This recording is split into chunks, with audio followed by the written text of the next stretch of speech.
ഭാര്യ ഉണ്ടായിരുന്നു, ഇപ്പോൾ സെപ്പറേറ്റ് ആയിട്ട്, കുട്ടികളില്ല. നമ്മൾ വഴക്കൊന്നുമല്ല, പിന്നെ ഒരുമിച്ച് നിൽക്കാൻ പറ്റില്ല, അപ്പം സെപ്പറേറ്റ് ആയി. ഈ ആരോടാണ് ഏറ്റവും കൂടുതൽ ഉള്ളു തുറക്കാൻ കഴിയുക ശരിക്കും? ഉണ്ടായത് എക്സ് വൈഫായിരുന്നു. അതൊരു വലിയൊരു ഘടകമല്ലേ ജീവിതത്തിൽ? ഒരാളോട് മനസ്സ് തുറക്കാൻ നമുക്ക് കഴിയാന്ന് പറയുന്നത് വലിയൊരു ഇല്ല, ആവശ്യം എനിക്കില്ല. കൂടിയല്ലേ? എനിക്കില്ലത്. ആ ഏരിയ ഒക്കെ പൊട്ടിപ്പോയി. അവിടെയാണ് ഞാൻ ഭയങ്കരമായിട്ട് ഡാർക്കായി.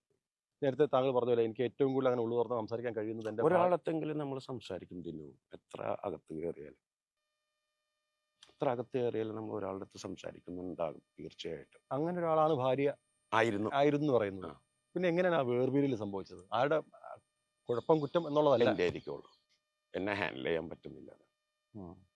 എൻ്റെ പ്രശ്നമായിരിക്കും ഷായത്. ഞാൻ ഒറ്റക്കായി പിന്നെ ക്രാക്കായി പുറത്തിറങ്ങില്ല. പിന്നെ എൻ്റെ പ്രശ്നമായിരിക്കുള്ളൂ. അവളുടെ ആകൂല, ഒരിക്കലും ആകൂല. അവളിപ്പോഴും ഞാനായിട്ട് എൻ്റെ എല്ലാ കാര്യങ്ങളും നോക്കുന്നുണ്ട്. ബാങ്കിങ് അത് ഇതെല്ലാം, ഈവൻ യൂട്യൂബ് വരെ റീചാർജ് ചെയ്യാൻ പുള്ളിക്കാരി. എൻ്റെ പ്രശ്നമായിരിക്കും. പരസ്പരം മനസ്സിലാക്കുമ്പോഴും വേർപിരിയലാണ് നല്ലതെന്ന് തോന്നി. അതാണ്. അല്ലെങ്കിൽ പുള്ളിക്കാർക്ക് പ്രശ്നമുണ്ടാവും. സമാധാനം കൊടുക്കുന്നില്ല ഞാൻ. ബെറ്റർ ലൈഫിന് കുറച്ച് നാളല്ലേ ഉള്ളൂ. അവരുടെ കാര്യത്തിൽ ജീവിക്കട്ടെ. പക്ഷെ അവരോട് ഒരുപാട് മനസ്സിലാക്കാൻ ശ്രമിച്ചു വരും അല്ലേ? പിന്നെ പക്ഷെ ഇതാണ് നല്ലത് പുള്ളിക്കാരിക്കും എനിക്കും. അല്ലെങ്കിൽ സൗണ്ട് ആയിരിക്കും എപ്പോഴും. ഇപ്പോൾ ആയുള്ളൂ. ബാങ്കിലെ പുള്ളി വിനീത എന്ന് പറയും. വിനീത വിനയൻ. ഞാൻ പിന്നെയാണ് ആ പേര് ആലോചിച്ചത്, വിനീതയും വിനയനും. എന്നെ വിനയൻ എന്ന് എല്ലാവരും വിളിക്കണം. വിനായകൻ അങ്ങനെ ആൾക്കാർ വിളിക്കാറില്ല. ഒരു തികഞ്ഞ പരാജയം അല്ലേ? നിങ്ങൾക്ക് തന്നെ തോന്നില്ലേ ഈ സംസാരം കേട്ടിട്ട്? ഒരു തികഞ്ഞ പരാജയം. അതിനപ്പുറം ഒന്നും തൻ്റെ ജീവിത പങ്കാളിയായ തൻ്റെ ഭാര്യയോട് പോലും ഒരു നീതി പുലർത്താൻ കഴിയാത്ത ഒരു പരാജയം. അയാൾ എങ്ങനെയാ ഒരു നല്ല കലാകാരനാവുന്നത്, ഒരു നല്ല വ്യക്തിയാവുന്നത്? ഫസ്റ്റ് ഓഫ് ഓൾ സ്വന്തം പാർട്ട്ണറായിട്ടുള്ള, പങ്കാളിയായിട്ടുള്ള ഭാര്യയോട് പോലും നീതി പുലർത്താൻ കഴിയാത്ത വ്യക്തി പിന്നെ ഏതർത്ഥത്തിലാ, ഏത് രീതിയിലാ സമൂഹത്തിൽ മാതൃകയാവുന്നത്? എന്ത് മെസ്സേജാ നൽകുന്നത്? ആലോചിക്കണം.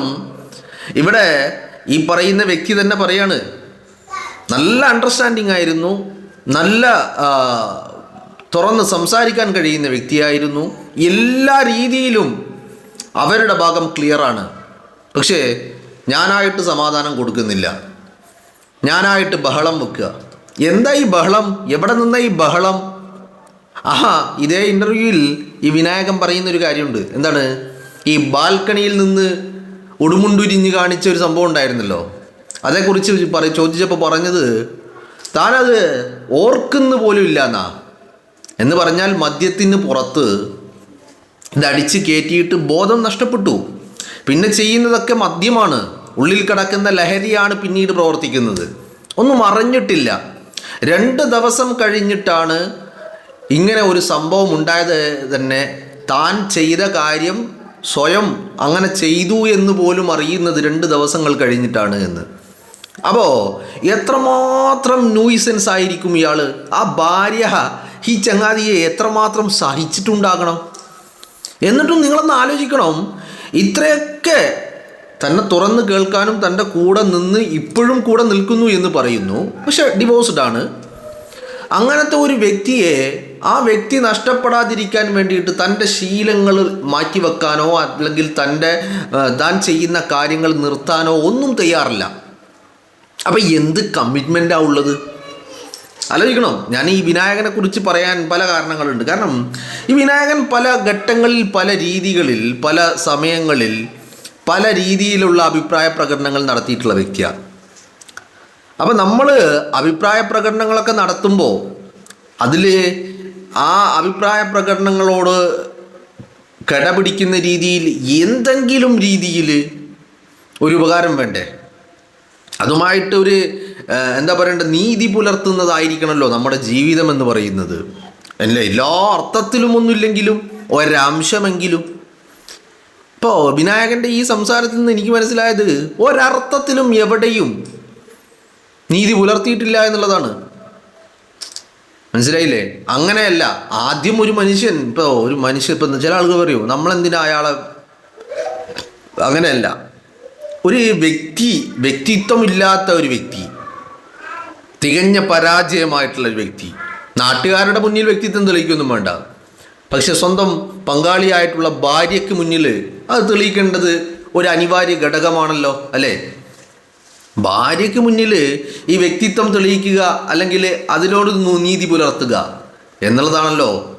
ഇപ്പോൾ വിനായകൻ പറയുന്നത് ഞാൻ സമാധാനം കൊടുത്തിട്ടേ ഇല്ല, ഞാൻ ബഹളം വെക്കും എന്ന് പറഞ്ഞാൽ നമ്മൾ ഈ പുറത്ത് കണ്ട ഈ കള്ള് കുടിച്ച് കഴിഞ്ഞിട്ട് നടത്തുന്ന ആ കോപ്രായങ്ങൾ. അപ്പം ഞാനിങ്ങനെ ആലോചിക്കുന്നത്, ഇത്രമാത്രം ഒറ്റപ്പെട്ട് ജീവിച്ചു പോകുന്നു, അല്ലെങ്കിൽ അങ്ങനെ ഒരു സിറ്റുവേഷൻ ഉണ്ടാകുന്നു, ഭാര്യ പോകുന്ന ഒരു ഘട്ടം ഉണ്ടാകുന്നു, ഇപ്പോഴെങ്കിലും അങ്ങനെ ഒരു നിമിഷത്തിലെങ്കിലും താൻ ഈ പരിപാടി ഇവിടെ വെച്ച് അവസാനിപ്പിക്കുക എന്ന് ചിന്തിക്കാൻ കഴിയാത്തത് എന്ത്? അതിന് ഒരുപാട് മാർഗങ്ങളുണ്ടല്ലോ. ഇപ്പം നമ്മൾ ഒരു അഡിക്റ്റായ വ്യക്തിയാണെങ്കിൽ ആ വ്യക്തിക്ക് ഒരു പക്ഷേ ഈ പറയുന്ന കാര്യങ്ങൾ സ്റ്റോപ്പ് ചെയ്യുക എന്ന് പറയുന്നത് വലിയ ബുദ്ധിമുട്ടുള്ള കാര്യമായിരിക്കും. അതിന് നമ്മുടെ നാട്ടിൽ റിഹാബിലിറ്റേഷൻ സെൻ്ററുകളും ട്രീറ്റ്മെൻറ്റുകളും ഒക്കെ നിലവിൽ അവൈലബിൾ ആയിട്ടുണ്ട്. ആ മാർഗം സ്വീകരിച്ചുകൊണ്ട് താൻ ഈ പരിപാടിയിൽ നിന്ന് പൂർണ്ണമായി മാറി നിൽക്കാൻ ഉള്ള ഒരു മെൻറ്റാലിറ്റി ഇല്ലാതെ പോയതെന്താ? ഭാര്യയെ നഷ്ടപ്പെടുമ്പോഴും ആ ഭാര്യ പോവുകയാണെങ്കിൽ പോട്ടെ, ഞാൻ ഈ പരിപാടി തുടരും എന്ന് ചിന്തിക്കുന്നുണ്ടെങ്കിൽ ആ വ്യക്തി എത്രത്തോളം വ്യക്തിത്വമുള്ള ഒരു വ്യക്തിയാണ് നിങ്ങളത് ആലോചിച്ച് നോക്കുക. ഈ വ്യക്തിയാണ് സമൂഹത്തിൽ പലരെയും അപമാനിക്കാനും അധിക്ഷേപിക്കാനും ഒക്കെ പല ഘട്ടങ്ങളിൽ ഇറങ്ങി പുറപ്പെട്ടിട്ടുള്ള വ്യക്തി ഇയാളുമാണ്. മനസ്സിലായില്ലേ? അപ്പോൾ അത് 24 മണിക്കൂർ, എനിക്ക് തോന്നുന്നത് ഈ ഷൂട്ടിൽ നമുക്കറിയില്ല, ഷൂട്ടൊന്നും ഇല്ലെങ്കിൽ പുള്ളിക്ക് ഈ സാധനം ഇല്ലാതെ പറ്റില്ല എന്ന് എനിക്ക് തോന്നുന്നത്. ആണ്ട് ഇത് ഇല്ലാതെ പറ്റില്ല എന്ന് പറഞ്ഞാൽ ഇപ്പം നമ്മളെ ഇടയിൽ ഇപ്പം നമുക്കറിയുന്ന പല ആളുകളും ഉണ്ടാവും, അല്ലേ? ഡെയിലി ഒരു 2 പെഗ് അടിക്കുന്ന ആളുകൾ, അല്ലെങ്കിൽ നമുക്കറിയാത്ത ആളുകളായിട്ടുള്ള പല ആളുകളുണ്ടാവും, ഡെയിലി 2 എണ്ണം കഴിക്കുന്ന ആളുകളുണ്ടാകും. പക്ഷെ അവരൊന്നും വീടുകളിൽ വലിയ ന്യൂസൻസ് ഉണ്ടാക്കുകയോ ബഹളം ഉണ്ടാക്കുകയോ അല്ലെങ്കിൽ ചെയ്യുന്ന കാര്യങ്ങളെക്കുറിച്ച് ബോധമില്ലാതിരിക്കുകയോ മറന്നു പോവുകയോ ഓർക്കാതിരിക്കുകയോ ഒന്നും ചെയ്യുന്ന ഒരു സിറ്റുവേഷൻ ഇല്ല. അപ്പം ഇങ്ങനെ താൻ ചെയ്യുന്ന കാര്യങ്ങൾ പോലും തൻ്റെ സ്വബോധത്തോടു കൂടിയല്ല എന്ന് അയാൾ പറഞ്ഞു വെക്കുന്നുണ്ട്. അപ്പോൾ ഈ ഉടുമുണ്ടുരിഞ്ഞതിൻ്റെ കേസിൽ താൻ ഓർക്കുന്ന പോലും 2 ദിവസം കഴിഞ്ഞിട്ട് ഇയാളുടെ സ്റ്റാഫ് വന്നിട്ട് ഇങ്ങനെ ഒരു പ്രശ്നമുണ്ട് എന്ന് പറയുമ്പോഴാണ് ഇയാളിത് അറിയുന്നത്. അപ്പോൾ ആ 2 ദിവസം ഒരു മനുഷ്യൻ ഓഫായി കിടക്കുക, അതാണല്ലോ അതിൻ്റെ വാക്ക്. 2 ദിവസം ആ മനുഷ്യൻ ഓഫായി കിടക്കണമെങ്കിൽ, താൻ ചെയ്ത കാര്യങ്ങളെക്കുറിച്ച് ബോധമില്ലാതിരിക്കണമെങ്കിൽ ഈ മനുഷ്യൻ ചെയ്തത് എത്രമാത്രമായിരിക്കും അടിച്ചു കയറ്റിയിട്ടുണ്ടാവുക? ഇപ്പം വിനായകൻ പറയുന്ന 19 വയസ്സിൽ തുടങ്ങിയ പ്രണയമാണ്, അതങ്ങോട്ട് വളർന്ന് പന്തിച്ച് 10-40 വർഷത്തെ റിലേഷൻഷിപ്പായിരുന്നു. അവസാനം ഭാര്യ പോയി, സഹിച്ച് 40 വർഷം സഹിച്ചു. എന്നിട്ടും നന്നാവാൻ, അല്ലെങ്കിൽ തൻ്റെ ഈ ശീലം അങ്ങോട്ട് അവസാനിപ്പിക്കാൻ തയ്യാറാവുന്നില്ലെങ്കിൽ പിന്നെ എന്താണ്? ഒന്ന് ആലോചിച്ച് നോക്ക് നിങ്ങൾ. എന്താണ്? അപ്പോൾ ഇതൊന്നും നമ്മൾ പറയാതെ പോകാൻ പറ്റില്ല. കാരണം ഇങ്ങനത്തെ ആളുകളൊന്നും സമൂഹത്തിൽ ഒരിക്കലും സെലിബ്രേറ്റ് ചെയ്യപ്പെട്ടുകൂടാ. കാരണം എന്താ വെച്ചാൽ അത്തരം ആളുകൾ സെലിബ്രേറ്റ് ചെയ്യപ്പെട്ട് കഴിഞ്ഞാൽ അത് സൊസൈറ്റിക്ക് നൽകുന്ന സന്ദേശം എന്ന് പറയുന്നത്, മെസ്സേജ് എന്ന് പറയുന്നത്, അതൊരു നെഗറ്റിവിറ്റിയാണ്. അങ്ങനെ ഒരു നെഗറ്റിവിറ്റി അല്ല സമൂഹത്തിന് ആവശ്യം. തെറ്റുകൾ ഇപ്പോൾ പലർക്കും സംഭവിച്ചിട്ടുണ്ടാവും, ഒന്നും ഇല്ല എന്നും പറയുന്നില്ല. പക്ഷേ ഏതെങ്കിലും ഒരു പോയിന്റിൽ ആ മനുഷ്യൻ വേണ്ട, നമ്മളത് തിരുത്തുക, ഇതിനി ഇങ്ങനെ നമ്മൾ ചെയ്യുന്നില്ല, നമ്മൾ മാറാൻ പോവുക എന്ന് ചിന്തിക്കുന്ന ഒരു ഘട്ടം ഉണ്ടാവുമല്ലോ. ഇത് നിങ്ങൾ നോക്കൂ, ഒരു മനുഷ്യന് നഷ്ടപ്പെടാനുള്ളതിൻ്റെ ഏറ്റവും അങ്ങേ അറ്റത്തിലെ നഷ്ടമാണല്ലോ സ്വന്തം ഭാര്യയെ. അതും എങ്ങനത്തെ? ഇപ്പം വിനായകൻ്റെ വാക്കുകളിൽ തൻ്റെ ഭാര്യ തന്നോട് അത്രയും എന്തായിരുന്നു, മാന്യമായിട്ട് നിന്ന ഒരു വ്യക്തിയായിരുന്നു, അല്ലേ? അപ്പം അങ്ങനത്തെ ഒരു വ്യക്തിയെ നഷ്ടപ്പെടുമെന്ന ഘട്ടത്തിൽ പോലും താൻ തിരുത്താൻ തയ്യാറാവുന്നില്ല. അങ്ങനെ ഒരു ചിന്ത പോലും വരുന്നില്ല. എന്നാൽ അങ്ങനെയാണ് ഒരു മെൻറ്റാലിറ്റി എങ്കിൽ ആ മനുഷ്യൻ്റെ വ്യക്തിത്വം അത് നമ്മൾ ആ മനുഷ്യനല്ലല്ലോ ഒരിക്കലും സെലിബ്രേറ്റ് ചെയ്യപ്പെടും. അങ്ങനെ ഇപ്പോൾ പലർക്കും ഉണ്ടാവുമല്ലോ. അപ്പോൾ പല ആളുകളും ഈ പറയുന്ന ഞാൻ പറയുന്ന ലഹരിക്കടിമപ്പെട്ട് ജീവിക്കുന്ന ആളുകൾ, വീട്ടിൽ ഭാര്യയോട് മക്കളോട് വലിയ രീതിയിൽ പ്രശ്നങ്ങൾ ഉണ്ടാകുന്ന ആളുകൾ, ഏതെങ്കിലും ഒരു പോയിന്റിൽ ഇവരെ നഷ്ടപ്പെടുമെന്ന് തോന്നുന്ന നിമിഷം അവിടെ ഒരു സഡൻ ബ്രേക്ക് ഇടുന്ന ഒരു സിറ്റുവേഷൻ ഉണ്ട്. അതിന് പോലും തയ്യാറാകുന്നില്ലെങ്കിൽ നിങ്ങളൊന്ന് ആലോചിച്ച് നോക്ക്. ആ വ്യക്തിയാണോ പിന്നെ സെലിബ്രേറ്റ് ചെയ്യപ്പെടേണ്ടത്? ആ വ്യക്തിയാണോ പിന്നെ ചർച്ച ചെയ്യപ്പെടേണ്ടത്? തികഞ്ഞ പുച്ഛത്തോടു കൂടി അവഗണിക്കപ്പെടേണ്ട വ്യക്തിയല്ലേ അത്തരക്കാര്? കാരണം ഇത്തരക്കാരല്ല ഒരിക്കലും ചർച്ച സമൂഹത്തിന്, സൊസൈറ്റിക്ക് ഒരു രീതിയിലും ഒരു ഇടപെടലില്ല. ഒരു ഇത്രയും അധികം വലിയ ഇൻഫ്ലുവൻസ് ചെയ്യാൻ കഴിയുന്ന ഒരു വ്യക്തി, വലിയ ഒരു എന്താ പറയേണ്ടത്, ഒരു പോപ്പുലാരിറ്റി ഉള്ള വ്യക്തി, ആ വ്യക്തിയൊക്കെ സമൂഹത്തിനോട് കടപ്പെടേണ്ട ഒരുപാട് ഘട്ടങ്ങൾ ഉണ്ടല്ലേ? സമൂഹത്തിന് മുന്നിൽ മാതൃകയാവേണ്ട ഘട്ടങ്ങൾ ഉണ്ടല്ലേ? അല്ലേ? അപ്പം അതൊന്നും ചെയ്യാതെ സ്വന്തം ഭാര്യയ്ക്ക് പോലും ഇട്ടെറിഞ്ഞ് പോകേണ്ടി വരിക, അത് മനസ്സില്ലാ മനസ്സോടെ. അതുകൊണ്ടാണല്ലോ അവരിപ്പോഴും ചില സഹായങ്ങളൊക്കെ ചെയ്ത് കൂടെ നിൽക്കാൻ അവർ ശ്രമിക്കുന്നത്. എന്താ, അവർക്കത് മനസ്സുണ്ടായിട്ട് പോയതല്ല, അല്ലെങ്കിൽ ആഗ്രഹിച്ചിട്ട് അവർ ഇറങ്ങിപ്പോയതല്ല. ഒരു ഘട്ടത്തിൽ സഹിക്കാൻ കഴിയാതെ വന്നപ്പോൾ, തൻ്റെ മുന്നിൽ വേറെ വഴികളില്ലാതെ വന്നപ്പോൾ ഇട്ടേച്ചും പോയതാണ്. അപ്പം അങ്ങനെ ഒരു ഘട്ടത്തിൽ പോലും തിരുത്താൻ തയ്യാറാവുന്നില്ലെങ്കിൽ പിന്നെ ഈ മനുഷ്യനെ തികഞ്ഞ അവജ്ഞയോടുകൂടി പുച്ഛത്തോടുകൂടി തള്ളിക്കളയുകയല്ലേ വേണ്ടത്? ബോധമില്ലാഞ്ഞിട്ടില്ലല്ലോ. ഇപ്പം എല്ലാം അറിയും, എല്ലാം ബോധമുണ്ട്, പക്ഷെ തൻ്റെ സ്വബോധത്തെ മയക്കിക്കെടുത്താൻ വേണ്ടി നിരന്തരമായിട്ട് ലഹരി ഉപയോഗിക്കുക, മദ്യം ഉപയോഗിക്കുക, എന്നിട്ട് അതിലിങ്ങനെ ഓഫായിട്ട് എന്തൊക്കെയോ ചെയ്ത് കാണിക്കുക. അപ്പം അങ്ങനെ ഒരു ഘട്ടത്തിലാണല്ലോ ഈ ഭാര്യ അട്ടേച്ച് പോയിരിക്കുന്നത്. ഇപ്പം നമ്മളിപ്പോൾ ഈ പറയുന്ന ഉറപ്പായിട്ടും ഇതിപ്പോൾ വിനായകൻ തന്നെ സമ്മതിക്കുകയാണ്, തൻ്റെ പ്രശ്നമാണ്, താൻ സമാധാനം കൊടുത്തിട്ടില്ല, താൻ ഉണ്ടായാൽ ബഹളം ഉണ്ടാകും. ഓഫ് കോഴ്സ് ഏതൊരു സ്ത്രീയാണ് അത് ആഗ്രഹിക്കുന്നത്? ബഹളമുണ്ടാക്കാൻ, സ്വന്തം കുടുംബത്തിൽ ബഹളമുണ്ടാക്കാൻ ഏതെങ്കിലും ഒരു സ്ത്രീ ആഗ്രഹിക്കുന്നുണ്ടോ? ഏതെങ്കിലും ഒരു മനുഷ്യൻ ആഗ്രഹിക്കുന്നുണ്ടോ?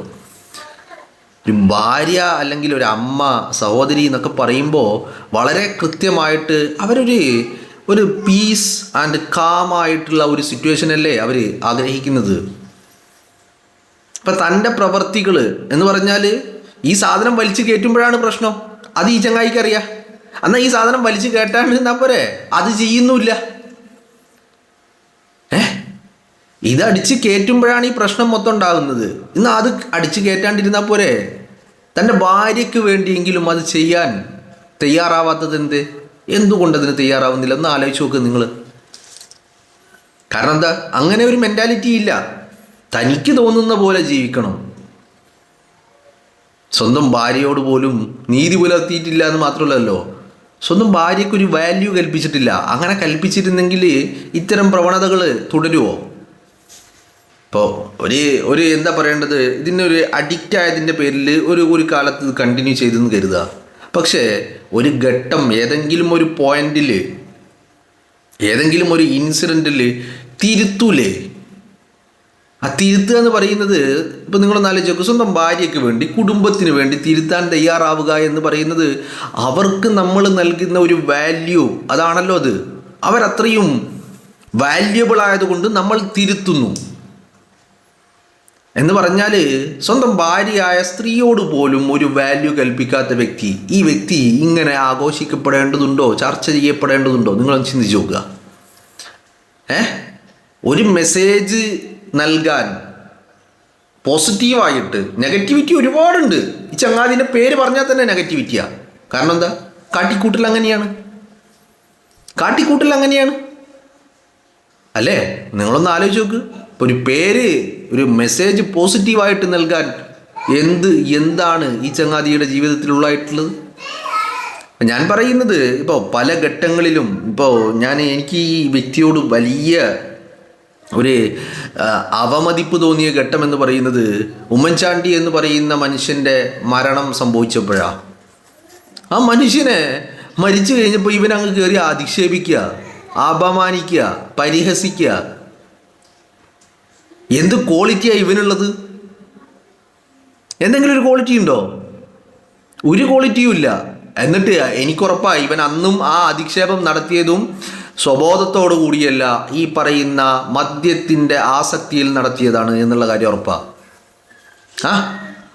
സ്വബോധത്തോടൊരു മനുഷ്യൻ അങ്ങനെ പറയാൻ കഴിയില്ല. അപ്പോൾ കൃത്യമായിട്ട് അത് എന്തുകൊണ്ട് ഇങ്ങനെ 24 മണിക്കൂറും ഇതിനെ അടിമപ്പെട്ട് ഇതിൽ ജീവിതം ഇങ്ങനെ കൊണ്ടുപോയിക്കൊണ്ടിരിക്കുക? ആലോചിച്ച് നോക്കണം നിങ്ങൾ. അപ്പോൾ ഇത്തരക്കാർ ഒരിക്കലും സമൂഹത്തിൽ സെലിബ്രേറ്റ് ചെയ്യപ്പെടുകയോ ചർച്ച ചെയ്യപ്പെടുകയോ ചെയ്യേണ്ട ഒരു വ്യക്തിയല്ല എന്നുള്ളത് സമൂഹം മനസ്സിലാക്കേണ്ട കാര്യമുണ്ട്. കാരണം ഇത്തരക്കാരൊന്നല്ല കൊണ്ടുവരേണ്ടത്. ഏന്നാ ഒരു രീതിയിലും ഒരു ഘട്ടത്തിൽ ഭാര്യ ഇറങ്ങിപ്പോകാൻ പോകുന്നു തൻ്റെ സ്വഭാവം കാരണം എന്ന് ബോധ്യമുള്ളവൻ ആ സ്വഭാവം തിരുത്താൻ തയ്യാറാവേണ്ടേ? അതിന് തയ്യാറാവുന്നില്ലെങ്കിൽ പിന്നെ എന്ത് നന്മയാ ആ വ്യക്തിയുടെ ഭാഗത്തുള്ളത്? ആലോചിച്ച് നോക്കും നിങ്ങൾ. ഒരു നന്മയുമില്ല. സ്വന്തം ഭാര്യയോട് നീതി പുലർത്താൻ കഴിയാത്തവൻ ഒരിക്കലും അവൻ്റെ ഭാഗത്ത് ഒരു നന്മയും ഇല്ല എന്നുള്ളതാ. ഇവിടെ പ്രത്യേകം ഓർക്കണം, വിനായകൻ തന്നെ അഡ്മിറ്റ് ചെയ്യുന്ന ഒരു കാര്യമുണ്ട്. അവരുടെ ഭാഗത്ത് ഒരു കുഴപ്പമില്ല, അവരിപ്പോഴും തന്നെ സപ്പോർട്ട് ചെയ്ത് നിൽക്കുന്നു. താനായിട്ട് ബഹളമുണ്ടാക്കും, താനായിട്ട് പ്രശ്നങ്ങൾ ഉണ്ടാക്കും, തന്നെ സഹിക്കാൻ കഴിയാതെ സമാധാനം കൊടുക്കാത്തതിൻ്റെ പേരിൽ. ഏത് മനുഷ്യനാവുന്നു സമാധാനത്തോടു കൂടി ഇരിക്കാൻ ആഗ്രഹിക്കാത്തത്? മനസ്സിലായില്ലേ? അപ്പം നന്മ എന്ന് പറയുന്നത് സ്വന്തം ഭാര്യയോട് പോലും. ആദ്യം നീ നന്നാവേണ്ടത് നിൻ്റെ വീട്ടിലുള്ളവരോടാ, അത് കഴിഞ്ഞിട്ട് മതി നാട്ടുകാരോട്. അതുപോലും പറ്റുന്നില്ല. ഭാര്യയോട് പോലും നീതി പുലർത്താൻ കഴിയുന്നില്ല. നാട്ടുകാരോടല്ല നന്നാവേണ്ടത്, വീട്ടിലുള്ളവരോട്. അതിന് സാധിച്ചിട്ടില്ലെങ്കിൽ തികഞ്ഞ പരാജയമാ. സെലിബ്രേറ്റ് ചെയ്യപ്പെടേണ്ട വ്യക്തിയല്ല, ചർച്ച ചെയ്യപ്പെടേണ്ട വ്യക്തിയല്ല എന്നുള്ളത് തന്നെയാണ്